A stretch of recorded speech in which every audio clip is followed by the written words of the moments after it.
Assalamualaikum warahmatullahi wabarakatuh. Alhamdulillah, salatu wassalamu ala rasulillah, ma ba'd. Kaum muslimin yang dirahmati Allah subhanahu wa ta'ala, kali ini kita akan membahas seorang ustadz yang beberapa majelisnya ini pernah ditolak, pernah dibubarkan. Dan kita pasti tahu siapa pelakunya, pelaku penolakan dan pembubaran majelis ustadz tersebut. Karena alasan mereka, ustadz ini adalah ustadz Wahabi. Dan seperti biasa, para pembenci dakwah sunnah memang mereka ini tidak pernah berhenti berusaha untuk membendung dakwah dengan cara apapun. Mulai dari mereka mengatakan bahwasanya orang yang menyerukan dakwah yang hak tersebut adalah kelompok Wahabi. Yang mereka katakan Wahabi sesatlah, takfirilah, mujassimahlah, merasa paling suci sendirilah, menganggap kelompok lain pasti masuk neraka lah dan sebagainya. Dan tuduhan-tuduhan seperti itu ada semua buktinya kaum muslimin. Silahkan cari video-video mereka yang mengatakan seperti itu. Ada semua. Padahal itu semua berbanding terbalik. Kelompok mereka lah yang justru ada kiainya yang mengeluarkan perkataan bahwasanya selain kelompok mereka sesat, selain kelompok mereka salah semua, selain kelompok mereka pasti masuk neraka. Cuma kelompok mereka yang masuk surga. Kalau ada kelompok lain yang bisa masuk surga, itu karena ditolong oleh kelompok mereka. Dan itu juga ada buktinya. Kalau ustadz-ustadz yang disebut Wahabi, yang difitnah-fitnah, justru mereka ini tidak pernah merasa lebih baik dari orang lain. Bahkan ustadznya pun tidak berani merasa lebih baik dari para jamaahnya. Tidak berani merasa lebih baik dari orang-orang yang menuntut ilmu dengan mereka. Artinya seorang guru tidak berani merasa lebih baik daripada muridnya. Ya, kita buktikan. Warahmatullahi wabarakatuh. Waalaikumsalam warahmatullahi wabarakatuh. Semoga Allah Subhanahu wa taala selalu merahmati Ustaz. Amin ya rabbal alamin wa laka bimithlihi wa ziyadah.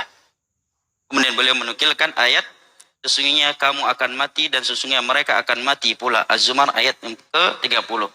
Teman-teman akrab dan juga ayat surah Zukhruf ayat ke-67, teman-teman yang akrab pada hari kiamat nanti sebagiannya menjadi musuh bagi sebagian yang lain kecuali orang-orang yang bertakwa. Setiap pertemuan yang tidak menghasilkan perjumpaan kembali di surga adalah perjumpaan yang sia-sia. Setiap persahabatan yang tidak menghasilkan kembali persahabatan yang kedua kalinya di surga adalah perhabasatan yang sia-sia. Ustadz, semoga pertemuan kita karena Allah kali ini tidak menjadi pertemuan yang sia-sia, dan Allah menjadikan pertemuan kita kedua kalinya di surganya kelak. Ustaz, apabila nanti belum melihat ana di surga, tolong mintakan kepada Allah Subhanahu wa taala, tolong cari ana Ustaz, ajak ana masuk surga bersama Ustaz dan kaum muslimin lainnya.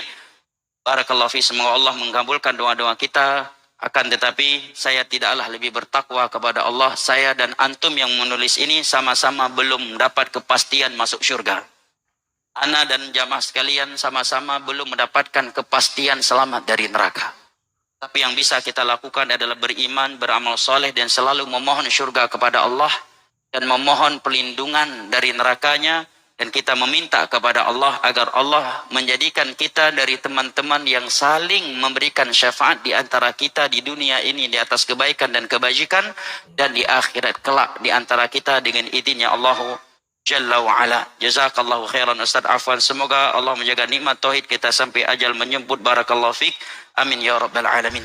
Kaum muslimin yang dirahmati Allah subhanahu wa ta'ala, video ini adalah satu bukti bahwasanya tidak ada orang-orang atau ustadz yang disebut sebagai Wahabi yang mereka merasa lebih baik dari orang lain, apalagi mengkafirkan orang lain, meneraka-nerakakan orang lain.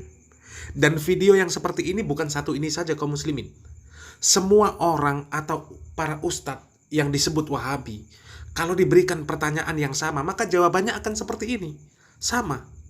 Berbeda dengan kelompok yang suka teriak-teriak Wahabi. Mereka justru merasa lebih baik dari yang lain. Menganggap yang lain salah semua. Menganggap yang lain masuk neraka. Ya, kita buktikan. Nalikun damel NU bahasa kula mawon niku dirawuhi Kanjeng Nabi ngantos kaping 6. Saking napa?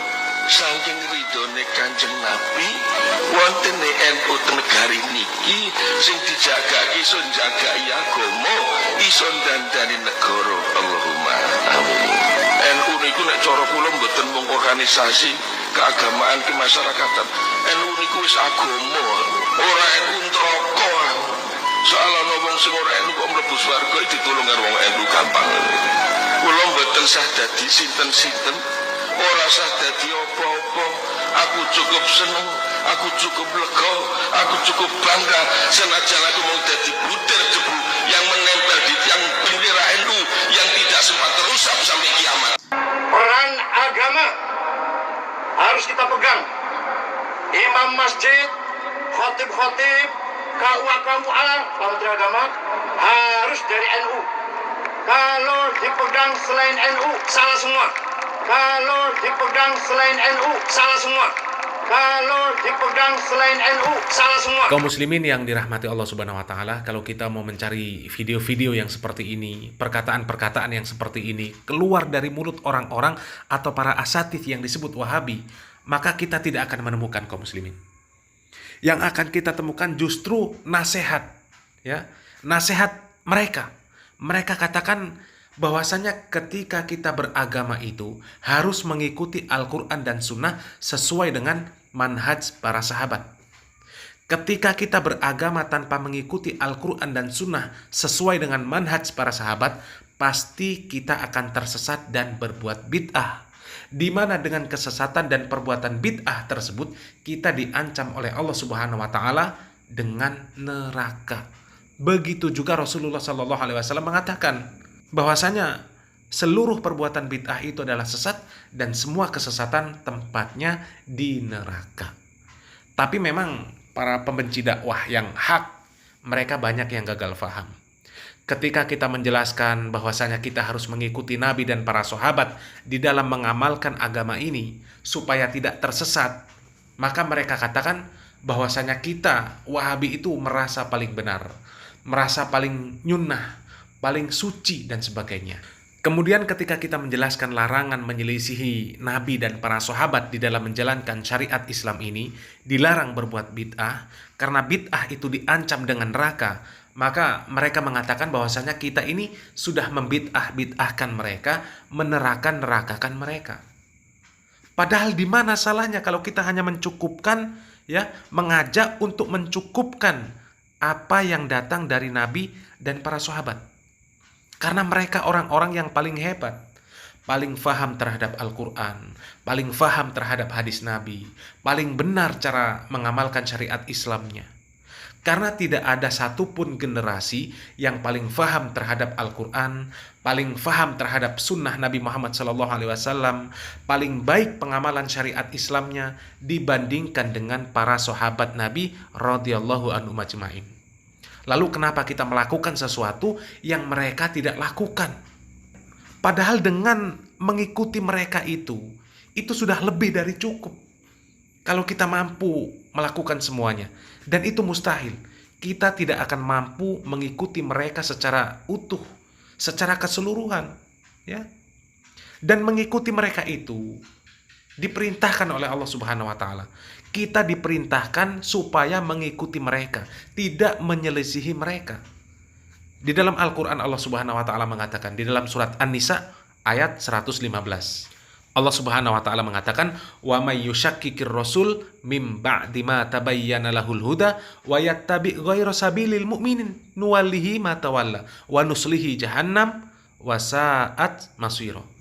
Dan barang siapa yang menentang Rasul sesudah jelas kebenaran baginya dan mengikuti jalan yang bukan jalan orang-orang mukmin, orang-orang mukmin yang ketika ayat ini turun adalah para sahabat. Jadi barang siapa yang mengikuti jalan selain jalannya para sahabat, maka kami biarkan dia leluasa terhadap kesesatan yang sudah dikuasainya itu, dan kami masukkan dia ke dalam jahanam, dan jahanam itu adalah seburuk-buruk tempat kembali.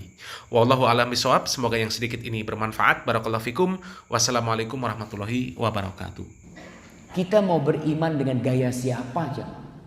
Kita mau memahami agama ini dengan gaya siapa? Gaya kita, gaya bapak kita.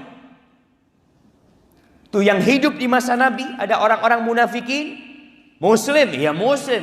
Kalau sekarang KTP-nya Islam, jelas banget dia. Sholat di belakang Nabi alaihissalam, bersalaman dengan Nabi, bersaksi kalau mereka orang-orang beriman. Tuh orang-orang munafikin. Kalau disuruh beriman seperti keimanannya para sahabat, nggak mau. Nah, kita Islamnya beda gitu. Kita bukan Islamnya orang-orang bodoh dan goblok gitu. Orang-orang kolot. Ya Allah jamaah. Dan sejarah itu berulang. Sifat orang-orang munafikin ini akan terus ada.